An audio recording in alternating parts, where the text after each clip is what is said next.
Hello welcome back to silent learning. JC ആണ്, ജിതിൻ സാറാണ് സംസാരിക്കുന്നത്. അപ്പോൾ മക്കളെ, നമ്മുടെ എക്സാം അടുത്തുകൊണ്ടിരിക്കുകയാണ്.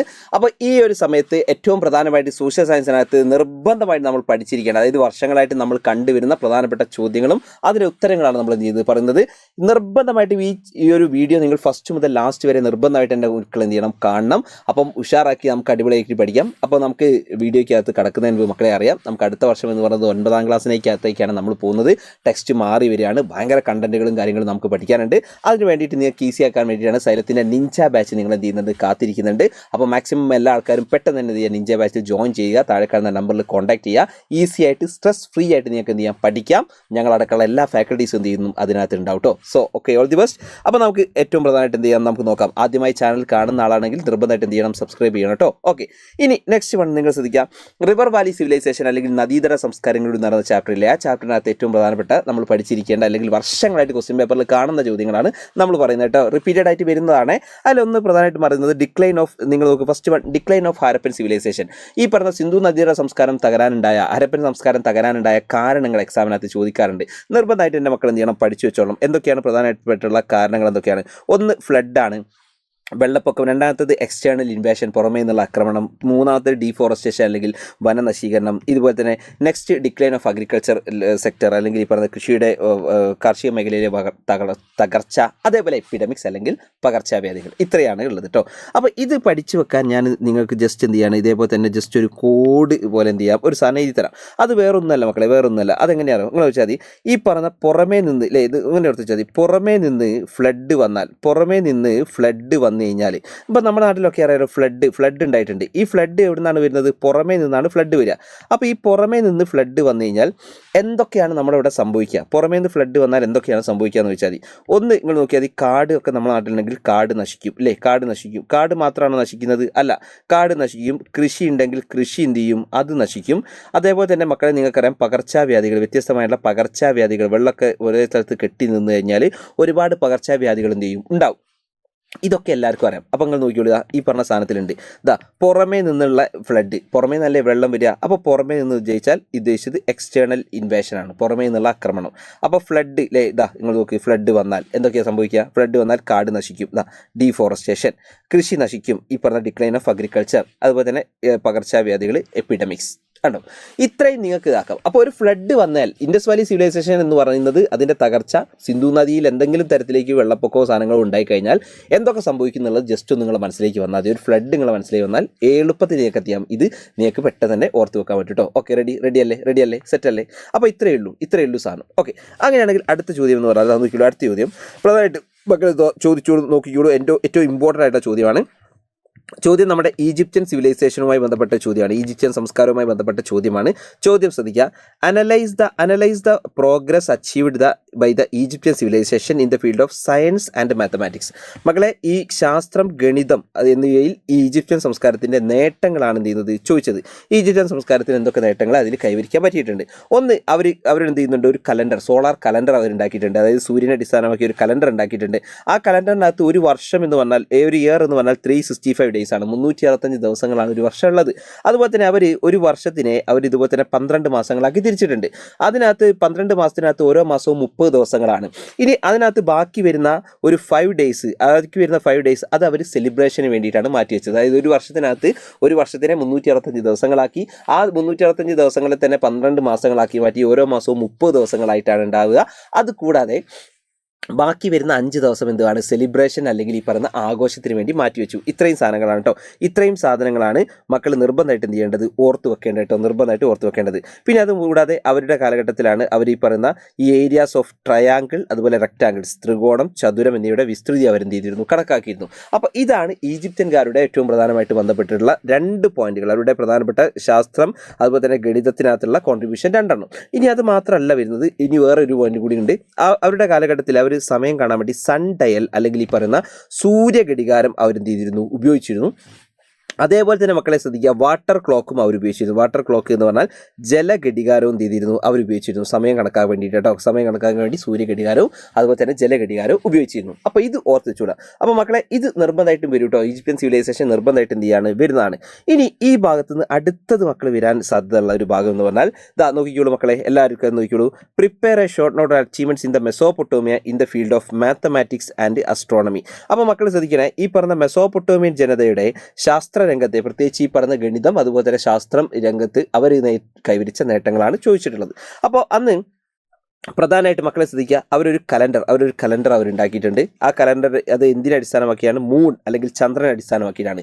ഈജിപ്തുകാർ സൂര്യനെ അടിസ്ഥാനമാക്കിയിട്ടാണെങ്കിൽ മെസോപ്പൊട്ടോമിയക്കാർ ചന്ദ്രനെ അടിസ്ഥാനമാക്കിയാണ് ഒരു കലണ്ടർ ആക്കിയത്. ഒരു മൂണിനെ ബേസ് ചെയ്തിട്ടാണ് ഒരു കലണ്ടർ ഉണ്ടാക്കിയത്. ആ കലണ്ടറിനകത്ത് നിങ്ങൾ നോക്കിയാൽ ഒരു വർഷത്തിനെ അവർ 12 മന്ത്സ് അല്ലെങ്കിൽ 12 മാസങ്ങളാക്കി. ആ 12 മാസത്തിലെ നിങ്ങൾ നോക്കിയാൽ ഓരോ മാസത്തിനെയും 4 ആഴ്ചകളാക്കി മാറ്റി. അതുകൂടാതെ ഒരു ദിവസത്തിനെ അവരെന്താക്കി 24 hours ആക്കി കണക്കാക്കി. അപ്പോൾ ശ്രദ്ധിക്കുക, ഒരു വർഷത്തിനെ 12 മാസമാക്കി, ഒരു മാസത്തിനെ 4 ആഴ്ചയാക്കി, ഒരു ദിവസത്തിനെ അവർ 24 മണിക്കൂറാക്കി ഡിവൈഡ് ചെയ്തു. അപ്പോൾ ഭയങ്കരന്മാരാണ് ആര്? ഈ പറയുന്ന മെസോപ്പൊട്ടോമിയക്കാർ. അത് മാത്രമല്ല മക്കളെ, they know division, multiplication and square root, അതായത് ഹരണം, ഗുണനം, വർഗ്ഗമൂലം എന്നിവയെക്കുറിച്ച് അറിവും ഇവർക്കുണ്ടായിരുന്നു മെസോപ്പൊട്ടോമിയ. അപ്പോൾ ഇത് ഇമ്പോർട്ടൻ്റ് ആണ് മക്കളെ, ഇത് ഇമ്പോർട്ടൻ്റ് ആയിട്ടുള്ള ചോദ്യമാണ്. അപ്പോൾ നിർബന്ധമായിട്ട് എന്ത് ചെയ്തോളാം, പഠിച്ചു വെച്ചോളൂ. ഇത് ഇമ്പോർട്ടൻ്റ് ആണ് എന്നുള്ളത് ഓർത്ത് വെക്കുക കേട്ടോ. ഓക്കെ, റെഡി, സെറ്റ് അല്ലേ? അപ്പോൾ അത് എന്ത് ചെയ്തു, നമുക്ക് ആ ഭാഗത്ത് കഴിഞ്ഞു. ഇനി നമുക്ക് നോക്കാനുള്ളത് ഈ പറഞ്ഞ സമ്പദ്ശാസ്ത്ര ചിന്തകൾ അല്ലെങ്കിൽ എക്കണോമിക് തോട്ട് എന്ന് പറഞ്ഞ ചാപ്റ്റർ ഉണ്ടല്ലോ. ആ ചാപ്റ്ററിനകത്ത് നിർബന്ധമായിട്ട് നമ്മൾ പഠിക്കേണ്ടത് എന്താണ്? അത് മക്കളെ ഒന്നുമില്ല, list out the fundamental problems faced by an എക്കോണമിയാണ്. ഒരു സമ്പദ് വ്യവസ്ഥ നേരിടുന്ന അടിസ്ഥാന പ്രശ്നങ്ങളാണ്. ഇത്രയേ ഉള്ളൂ. What to produce, how to produce, for whom to produce. എന്ത് ഉൽപ്പാദിപ്പിക്കണം, എങ്ങനെ ഉൽപ്പാദിപ്പിക്കണം, ആർക്ക് വേണ്ടി ഉൽപ്പാദിപ്പിക്കണം, അത്ര മാത്രമേ കേട്ടോ. കയറി വന്നാൽ ഒരു 3 മാർക്കിന് എന്ത് ചെയ്യാം, അത് ചോദിക്കാം. എന്തൊക്കെയാണ്? What to produce, how to produce, for whom to produce. എന്ത് ഉൽപ്പാദിപ്പിക്കണം, എങ്ങനെ ഉൽപ്പാദിപ്പിക്കണം, ആർക്ക് വേണ്ടി ഉൽപ്പാദിപ്പിക്കണം. ഇതാണ് ഇത് മെയിനായിട്ടും അവിടെ പറയാനുള്ളത്. Okay, ready. ഇനി അടുത്തത് നമുക്ക് നോക്കാനുള്ളത് ടുവേർഡ്സ് ദ ഗാൻജറ്റിക് പ്ലെയിൻസ് അല്ലെങ്കിൽ ഗംഗാ സമതലത്തിലേക്ക് എന്ന് പറഞ്ഞ ചാപ്റ്റർ ഉണ്ടല്ലോ. ഈ ചാപ്റ്ററിനകത്ത് നിർബന്ധമായിട്ട് നമ്മൾ പഠിച്ചിരിക്കേണ്ട ഭാഗത്തേക്കാണ് നമ്മൾ എന്ത് ചെയ്യുന്നത്, പോകാൻ പോകുന്നത്. ഓക്കെ അല്ലേ, റെഡി അല്ലേ? അതിനകത്ത് ഓർത്ത് വെച്ചോളൂ മക്കളെ, ഈ വർഷം നടക്കാൻ പോകുന്ന എക്സാമിനകത്ത് ഒരു എസ്സേ ചോദിക്കാൻ സാധ്യതയുള്ള ചോദ്യം, ഒരു എസ്സേ ഒക്കെ വരെ ചോദിക്കാൻ സാധ്യതയുള്ള ചോദ്യമാണ്. Find out the important contributions of Buddhism and Jainism to the Indian culture. അതായത് ബുദ്ധമതവും ജൈനമതവും ഇന്ത്യൻ സംസ്കാരത്തിന് നൽകിയ സംഭാവനകൾ എന്തെല്ലാം. എക്സാമിന് ചിലപ്പോൾ ചോദിക്കാൻ സാധ്യതയുള്ള വളരെ ഇമ്പോർട്ടൻ്റ് ആയിട്ടുള്ള ചോദ്യമാണ്. അപ്പോൾ നമുക്ക് നോക്കാം. ബുദ്ധമതം സ്ഥാപിച്ചത് ശ്രീ ബുദ്ധനാണ്. ബുദ്ധമതം എന്തൊക്കെയാണ് ഇന്ത്യൻ സംസ്കാരത്തിനും ഒക്കെ നൽകിയിട്ടുള്ളത് എന്ന് നമുക്ക് നോക്കാം.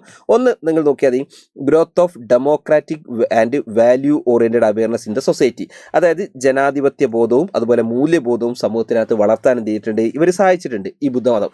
അതേപോലെ തന്നെ രണ്ടാമത്തത് progress in the field of art and architecture. ഇതുപോലെ തന്നെ കലാ വാസ്തുവിദ്യാ രംഗത്തിനകത്ത് വലിയ മാറ്റങ്ങൾ അവർ കൊണ്ടുവന്നിട്ടുണ്ട്. ഗുഹകൾ, ചൈത്യങ്ങൾ, വിഹാരങ്ങളൊക്കെ അവരുടെ കാലഘട്ടത്തിൽ അവർ നിർമ്മിച്ചിട്ടുണ്ട്. അതാണ് സെക്കൻഡ്. തേർഡ് വൺ മക്കളെ ശ്രദ്ധിക്കുക, viharas important role in the progress of education. ആ കാലഘട്ടത്തിൽ ഈ ബുദ്ധ വിഹാരങ്ങൾ പ്രത്യേകിച്ച് വിദ്യാഭ്യാസ മേഖലയ്ക്ക്, വിദ്യാഭ്യാസ പുരോഗതിയിൽ എന്ത് ചെയ്തിട്ടുണ്ട്, വലിയ പങ്ക് വഹിച്ചിട്ടുണ്ട്. പിന്നെ നാലാമതായിട്ട് വരുന്നത് എന്താണ്, പ്രധാനമായിട്ടും ഈ പറയുന്ന promoting the role of the major role in promoting trade and cultural relation between India and other countries. അതായത് ഇന്ത്യയും മറ്റു പ്രധാനപ്പെട്ട രാജ്യങ്ങളും തമ്മിലുള്ള ട്രേഡ്, ഓക്കെ, ഇന്ത്യയും വിദേശ രാജ്യങ്ങളും തമ്മിലുള്ള വാണിജ്യ സാംസ്കാരിക ബന്ധങ്ങൾ എന്ത് ചെയ്തു, ശക്തിപ്പെട്ടിട്ടുണ്ട്. ഇപ്പോൾ നിങ്ങൾ നോക്കിയാൽ ഈ ബുദ്ധമതം ഇന്ത്യക്കകത്താണ് ഉടലെടുക്കുന്നതെങ്കിലും മറ്റ് രാജ്യങ്ങൾക്കകത്തൊക്കെ എന്ത് ചെയ്തിട്ടുണ്ട്, സ്പ്രെഡ് ചെയ്തിട്ടുണ്ട്. അപ്പോൾ ഇത്രയുമാണ് ബുദ്ധിസവുമായി ബന്ധപ്പെട്ടുള്ളത് കേട്ടോ. അപ്പോൾ ഇതൊക്കെയാണ് ബുദ്ധമതം ഇന്ത്യൻ സംസ്കാരത്തിന് നൽകിയിട്ടുള്ള സംഭാവനകളായിട്ട് നമുക്ക് പറയാനുള്ളത്. ഓക്കെ, ഇനി നമ്മൾ ജൈനിസം എന്തൊക്കെയാണ് നൽകിയത്? ജൈനിസത്തിൻ്റെ പ്രധാനപ്പെട്ട സംഭാവനകൾ നമ്മൾ ഇന്ത്യയിൽ ഇന്ന് കാണുന്ന ഈ നോൺ വയലൻസ് അല്ലെങ്കിൽ ഈ അഹിംസ എന്ന് പറഞ്ഞ സിദ്ധാന്തം, അത് മെയിനായിട്ടും ഇമ്പോർട്ടൻസ് കൊടുത്ത ആരാണ്? ഈ പറഞ്ഞ ജൈനിസമാണ്. ജൈനിസം മെയിനായിട്ട് കൊടുത്തത് എന്തിനാണ്? അഹിംസയ്ക്കാണ്. പിന്നെ അതുപോലെ തന്നെ അവർ ഹിംസയെ അവർ എതിർക്കുന്നുണ്ട്. ദേ റിജക്റ്റഡ് വയലൻസ്, അല്ലേ, ഒപ്പോസിറ്റ് വയലൻസ്. അവർ ഈ വയലൻസിനെ അവർ എതിർക്കുന്നുണ്ട്. അതേപോലെ തന്നെ they based on right belief, right knowledge and right action. മക്കളെ ശരിയായ വിശ്വാസം, ശരിയായ അറിവ്, ശരിയായ പ്രവൃത്തി, ഇവയിൽ അധിഷ്ഠിതമായിരുന്നു അവർ. അതുപോലെ തന്നെ വൈദിക ആചാരങ്ങളെയും ജാതി വ്യവസ്ഥയും എതിർക്കുന്നുണ്ട്. They opposed or rejected priestly rituals and caste system. And നിങ്ങൾ നോക്കി, prohibited lying, murder, theft and accumulation of wealth. മക്കളെ ശ്രദ്ധിക്കണം, കളവ് പറയൽ, കൊലപാതകം, മോഷണം, സ്വത്ത് സമ്പാദനത്തിന് ഇവർ എതിർക്കുന്നു. അതുപോലെ ബ്രഹ്മചര്യം ജൈനമത സന്യാസികൾ അനുഷ്ഠിക്കണമായിരുന്നു, അല്ലേ. So the Jain monks were required to practise celibacy. അതേപോലെ തന്നെ encourage the construction of of sculptures and cave temples and statues. അവരുടെ കാലഘട്ടത്തിൽ ഒരുപാട് ശിലാസ്തൂപങ്ങൾ, ഗുഹാക്ഷേത്രങ്ങൾ, പ്രതിമകളൊക്കെ നിർമ്മിച്ചിട്ടുണ്ട്. അപ്പോൾ ഇത്രയുമാണ് പ്രധാനമായിട്ട് നമ്മൾ ജൈനിസവുമായി ബന്ധപ്പെട്ട് നമ്മൾ പഠിച്ചു വെക്കേണ്ടത്. ജൈനിസവുമായി ബന്ധപ്പെട്ട് ഇത്രയും പോയിന്റുകളാണ് എന്ത് ചെയ്യേണ്ടത്, പഠിച്ചു വെക്കേണ്ടത് കേട്ടോ. ഓക്കെയാണ്.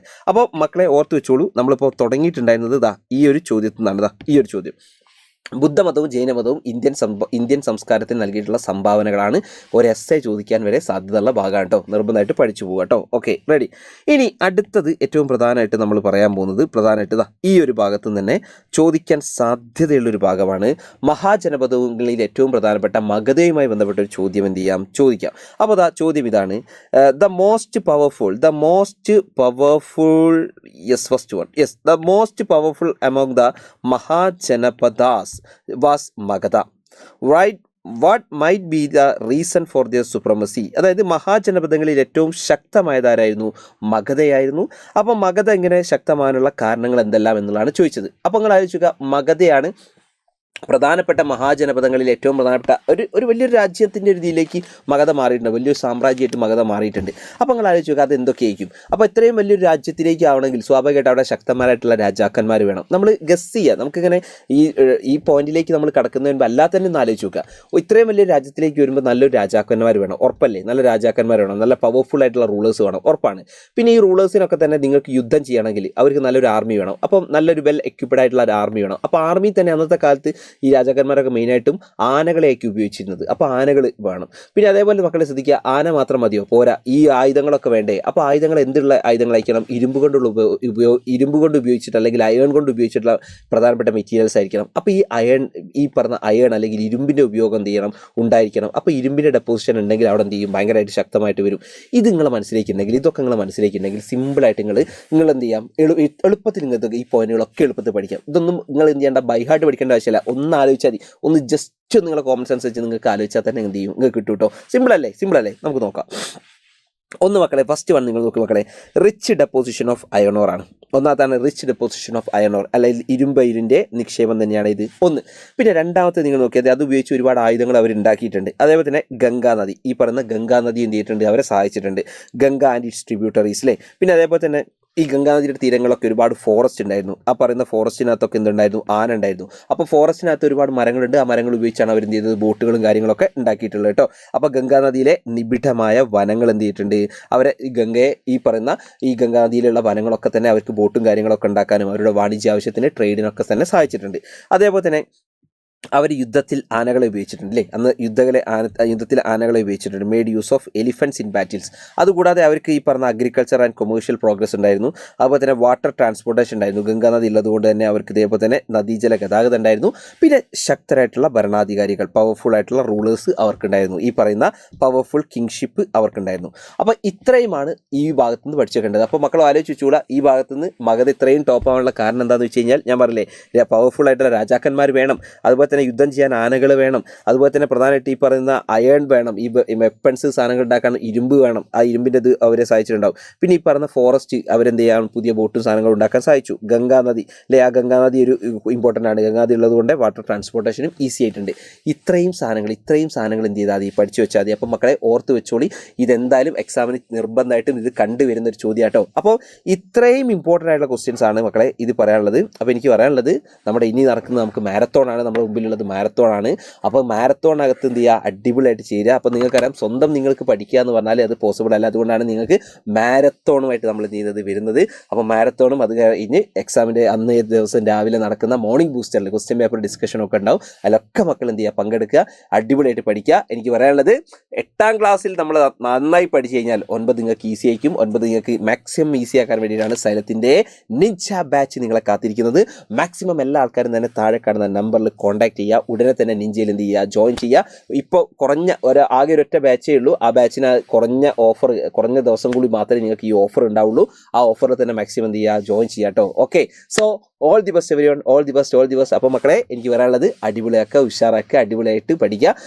ഈ വീഡിയോ നിങ്ങൾക്ക് ഇഷ്ടപ്പെട്ടെങ്കിൽ നിർബന്ധമായിട്ട് വീഡിയോയ്ക്ക് താഴെ എന്ത് ചെയ്യണം, നിങ്ങളുടെ കമൻറ്റുകൾ എന്ത് ചെയ്യണം, രേഖപ്പെടുത്തണം. So everyone, thank you so much. കാണാം കേട്ടോ, കാണാം. ബൈ മക്കളെ, ഓൾ ദി ബെസ്റ്റ്.